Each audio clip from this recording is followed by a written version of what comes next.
উমানন্দ বিশ্বৰ আটাইতকৈ ক্ষুদ্ৰ নদীদ্বীপ। ই গুৱাহাটীৰ পাৰত ব্ৰহ্মপুত্ৰ নদৰ মাজত অৱস্থিত। উমানন্দত বিখ্যাত উমানন্দ দেৱালয় আছে।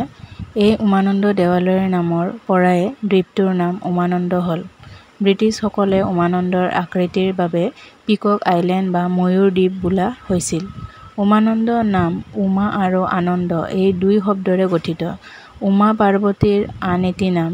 হিন্দু শাস্ত্ৰ মতে উমাৰ আনন্দৰ বাবে ভগৱান শিৱয়ে এই দ্বীপ সৃষ্টি কৰিছিল। জনবিশ্বাস মতে শিৱয়ে ইয়াত ভয়ানন্দ ৰূপেৰে বিৰাজমান। কালিকা পুৰাণৰ এক আখ্যান মতে সতীৰ মৃত্যুৰ পিছত শিৱ ঘোৰ তপস্যাত নিমগ্ন আছিল। শিৱৰ তপস্যা ভাঙিবলৈ দেৱতাসকলে কামদেৱৰ সহায় ল'লে। তপস্যা ভংগ হোৱাত ক্ৰোধিত শিৱয়ে কামদেৱক এই স্থানতে ভস্ম কৰে। সেয়েহে ইয়াৰ অন্য এক নাম হ'ল ভস্মাচল। ১৬৯৪ চনত আহোম স্বৰ্গদেউ গদাধৰ সিংহই গড়গয়া সন্দিকৈ ফুকনক উমানন্দ মন্দিৰ নিৰ্মাণ কৰিবলৈ আদেশ দিছিল। ১৮৯৭ চনৰ ভূমিকম্পত এই মন্দিৰৰ বিস্তৰ ক্ষতি সাধন কৰিছিল। তাৰ পিছত স্থানীয় সদাগৰে ইয়াৰ পুনৰ নিৰ্মাণ কৰে। এই মন্দিৰত বৈষ্ণৱ আৰু শৈৱ দুয়ো শৈলীৰ মিশ্ৰিত আৰু স্পষ্ট নিদৰ্শন পোৱা যায়।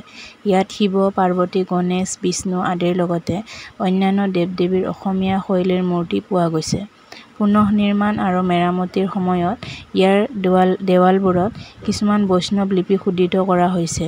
উমানন্দ দ্বীপত সিঁচৰতি হৈ থকা বিভিন্ন শিলত ভাস্কৰৰ নমুনা দেখিবলৈ পোৱা যায়। উমানন্দ দেৱালয়ত প্ৰতি বছৰে ধুমধামেৰে মহাশিৱৰাত্ৰি পালন কৰা হয়। শিৱৰাত্ৰিৰ বাবে উমানন্দ আৰু ব্ৰহ্মপুত্ৰৰ পাৰত মেলা বহে।